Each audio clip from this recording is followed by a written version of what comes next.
Every morning the world starts quietly, one soft light at a time. Homes flicker awake, shops open.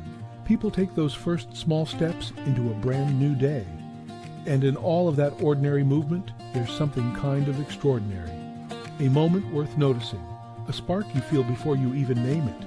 Sometimes it's quiet, sometimes it's small, but kindness shows up right on time. And every morning we choose to show up with you so we can look for that spark together. Good morning. I'm Matt Roof, the Uncommon Kindness Guy, and this is Kindness Rising. Let's rise together.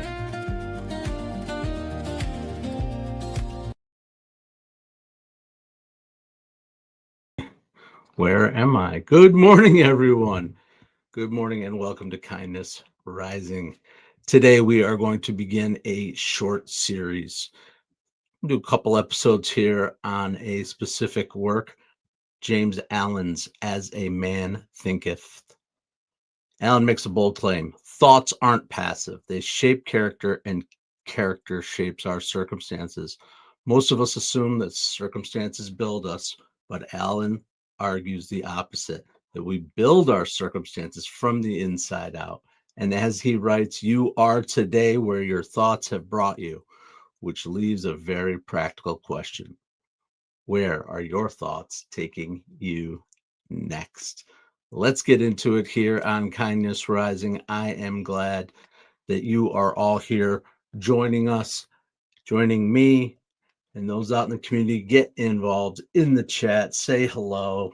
Mike Sullivan, there you are. Good morning. I appreciate you. And Mother Roseanne Roof, good morning.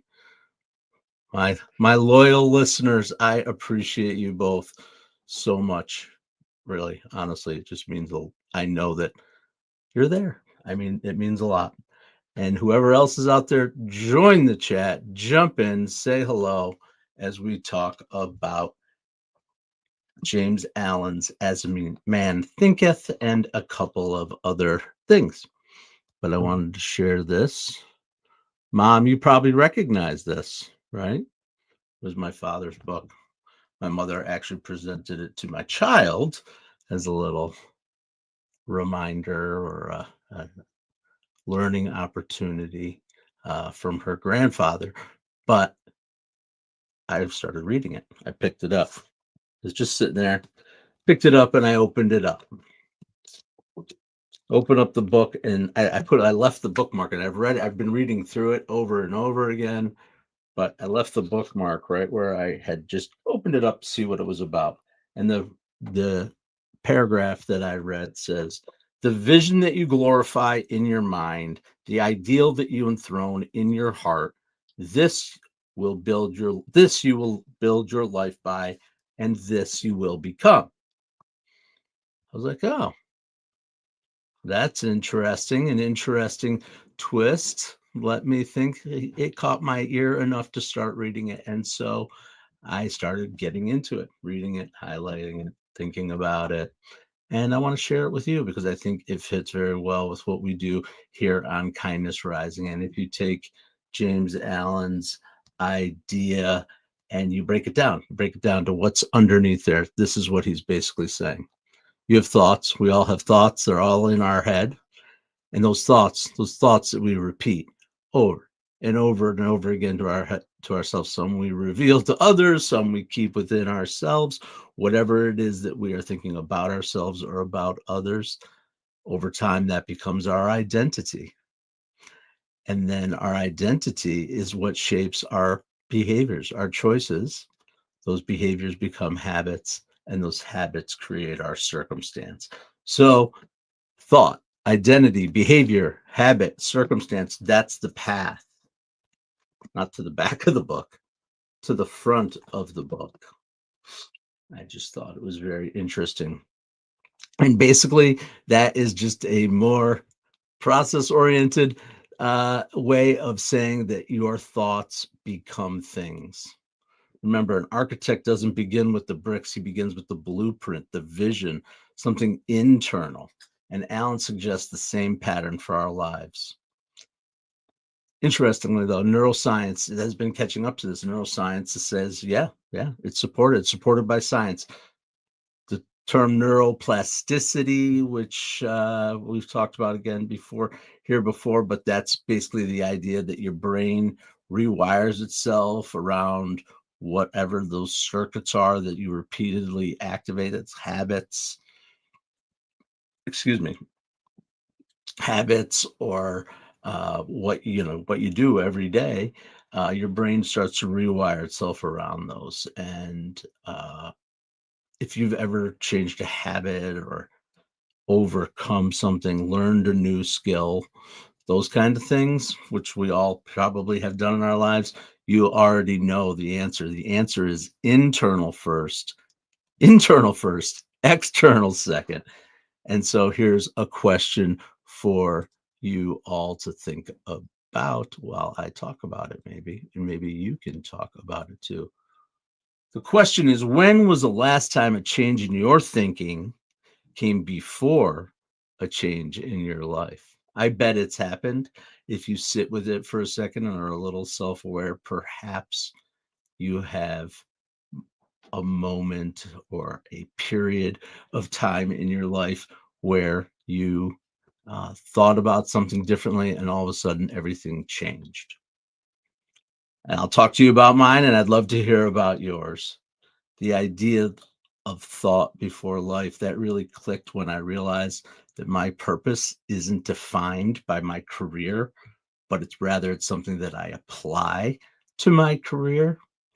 For a long time, I got that backwards. I kept waiting for the right role. I kept looking within healthcare because I thought my path to kindness and service had to be through industry, had to be through what I did for a living, and that it was defined and it was known healthcare is doing good. Therefore, if you're working in healthcare, you are doing good,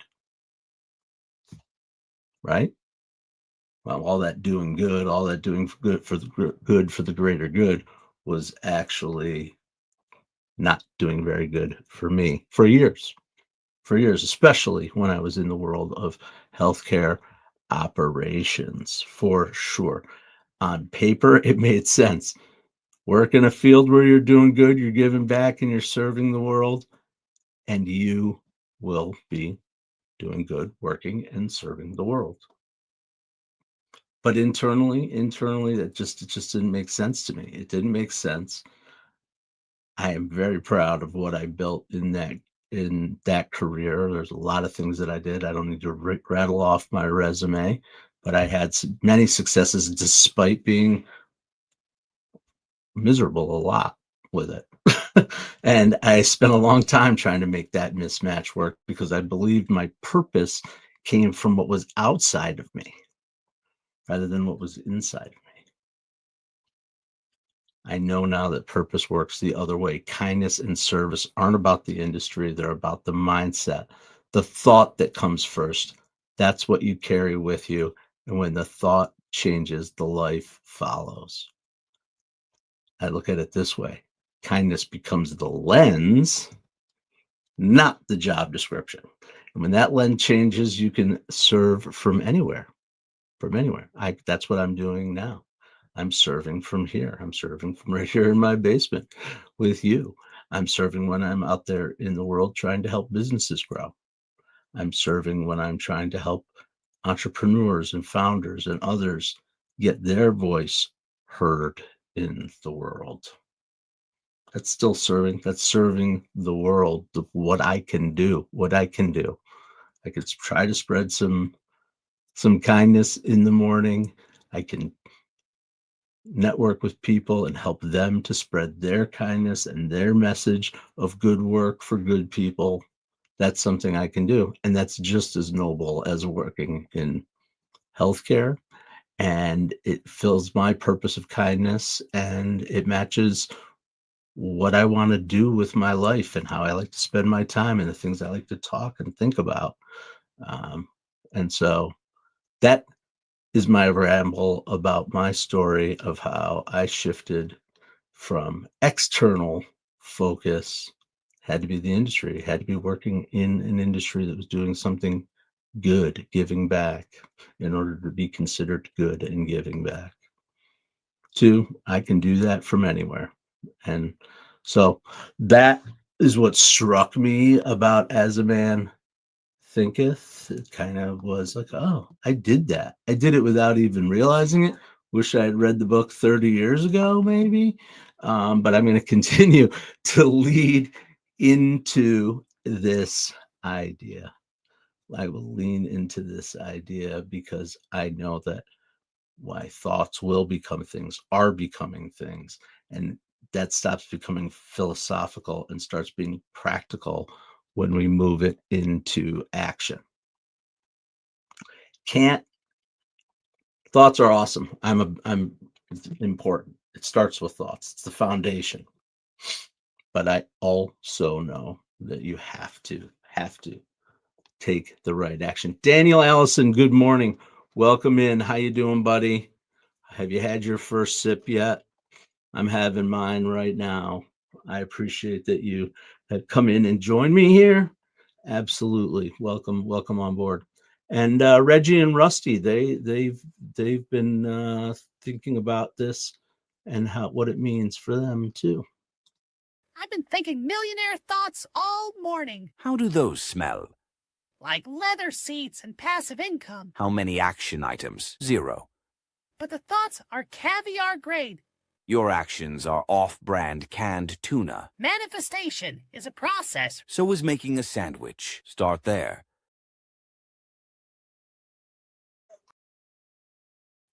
Okay.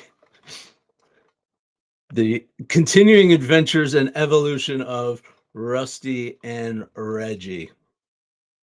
I don't know.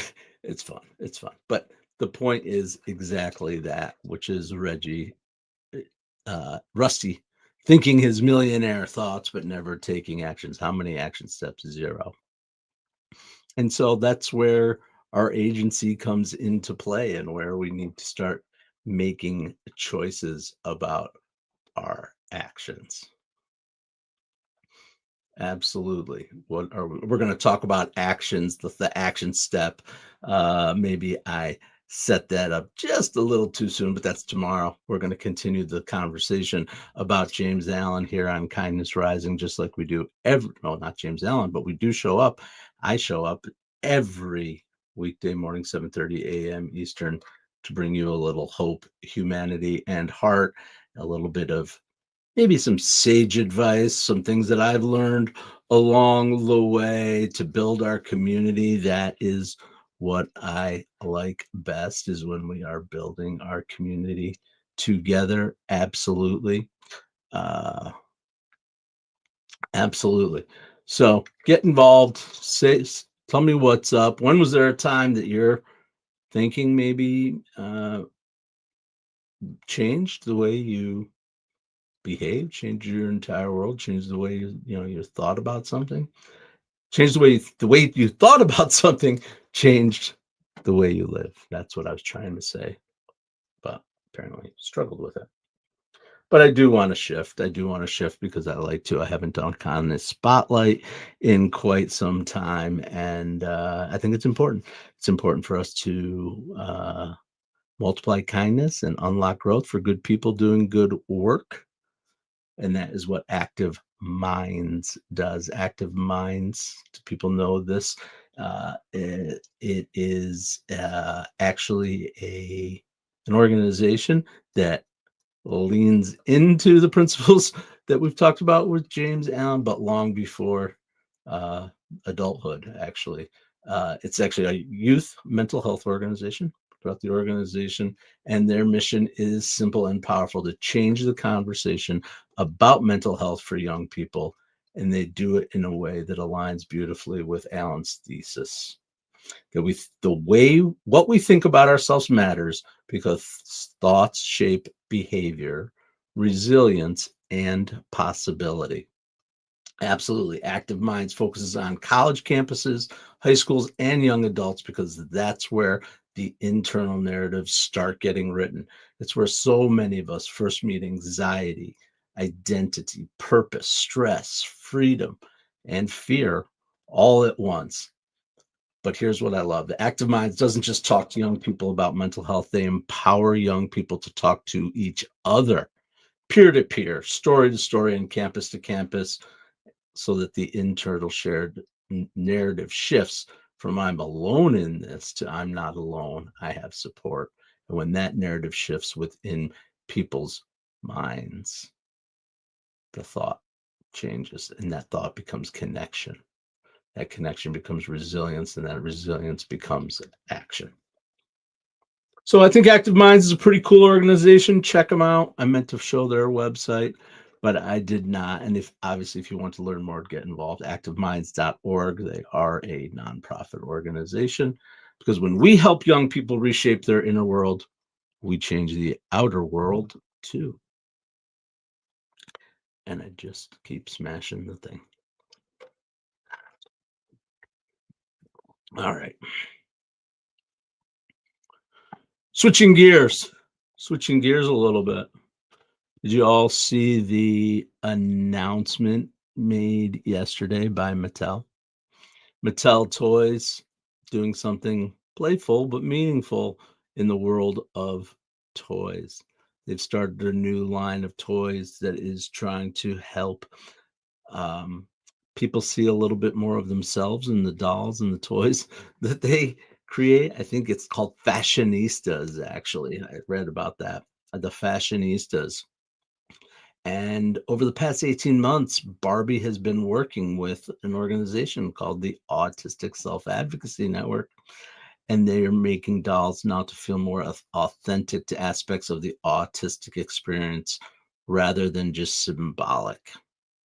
They're not trying to put people into a hole and say autism looks like this or doesn't look like that. That's been some of the controversy around it, right? I don't think that's the point. I understand people want to say, well, what about me? It doesn't reflect exactly me, that kind of thing. But the idea that it's symbolic. The doll includes thoughtful design choices inspired by real experiences with people with autism. The eyes are slightly averted, right? The bend and the move, the elbows to support expressive movements. Some kids use to regulate sensation, right? We have fidgeters, and they call it stimming, right? Sensory friendly clothing. She wears noise canceling headphones. She's got a pink fidget spinner and a little communication tablet modeled after augmented and alternative communication systems, which is pretty cool. I think that's cool. The goal isn't to say that autism only looks this way, but it's just to broaden representation of children so that they can see themselves in that beloved icon. I think it's brilliant marketing, obviously, but that's not the point, because it's right where marketing meets reality, right? They'll sell dolls because of it. Of course they will. Of course they will. But I think what they're really saying is that representation matters. Representation matters. Being able to see yourself in others outside of you is huge for people, especially for people who've been sort of marginalized or on the outsides, for sure. Here's the thing: when kids see their own experiences reflected in the things they play with, it helps build belonging, empathy, and understanding. And those both those who share the experience and those who don't, right? So by seeing that out there in the world, perhaps those who don't experience autism will have a little bit more of that empathy, a little bit more understanding, a little bit of normalization, right? Representation that expands imagination and connection. I think that's pretty cool. Barbie and Mattel. Those dolls, I guess, are out, and they're obviously building demand and seeing how it'll sell, but I think it's really cool. So that's the story of how Mattel is spreading their kindness, changing a little bit of the way they see the world. I know, when the Barbie movie came out, it was huge, obviously, huge resurgence. And I also know over the years from my own experiences with my own myself, but also growing up and then raising my own children, I see it very, very differently. The way that things are represented. The way that things are represented. It just needs. It doesn't have to be. Oh, this is DEI. This is DEI. It's crazy. Da, da, da, da." It just is. It just is. Right. There are people who uh, are different. Are different. We're all different. Right. And the more we can recognize that, realize it, try to understand it together and have a little bit more humanity together, understand that we are uh, mostly the same in our hearts, right? In our hearts, we want connection, we want love, we want to feel safe, all those things that are just part of who we are as humans, and we should be able to connect on that. And I believe that's what Mattel is trying to say and trying to do with uh, the Barbie fashionista, the whole model. I mean, I talk about the autistic Barbie, but I believe there are others that they are working on. It's a whole, it's apparently a line. And for me, that's really important too, because they're not just saying, oh, we're going to make a quick doll, throw it out there and say, oh, there they go. The autistic people, the neurodivergent people are happy because we made a doll. They probably are, but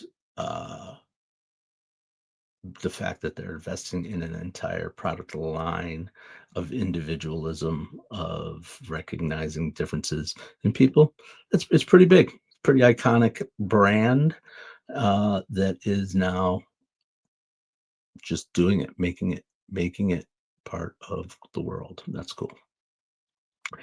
And don't forget, that's what you can do when you go live.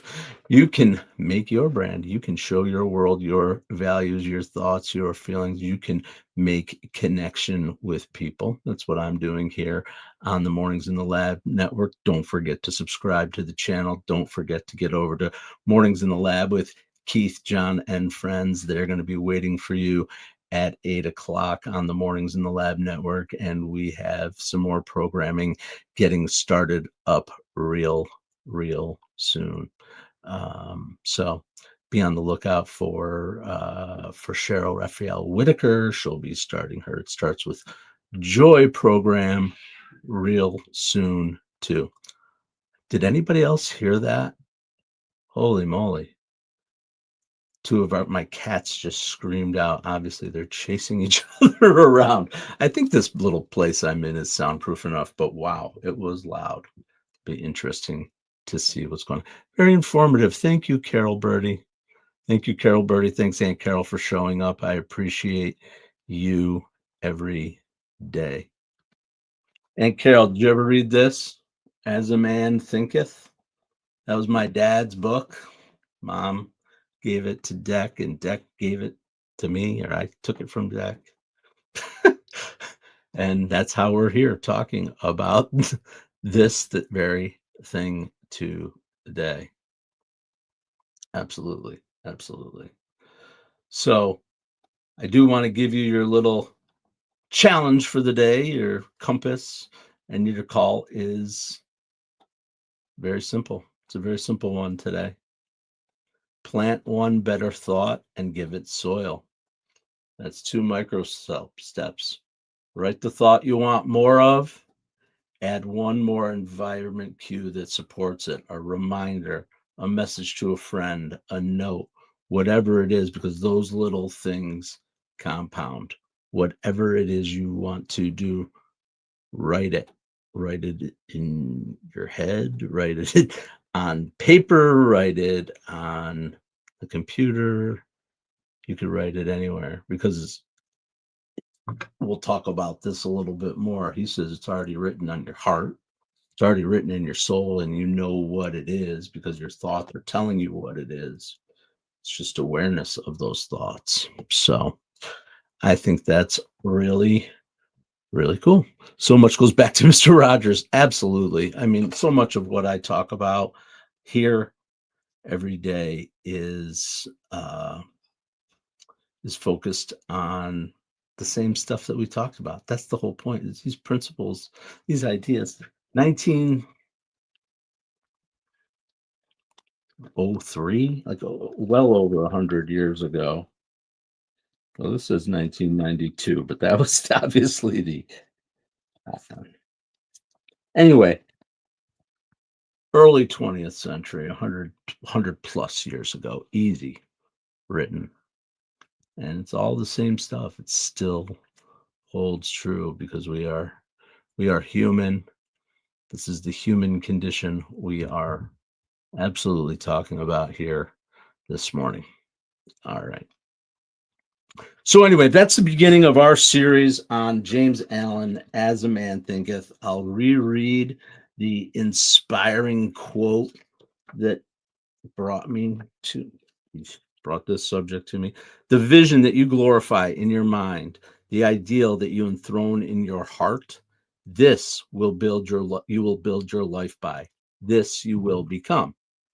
So we'll be talking more about that throughout the week and leaning more into James Allen.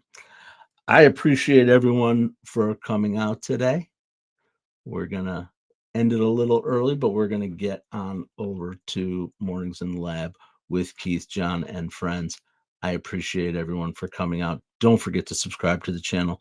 Don't forget to come back right here, 7:30 a.m. Eastern, every Monday through Friday for Kindness Rising, your morning dose of hope, humanity, and heart.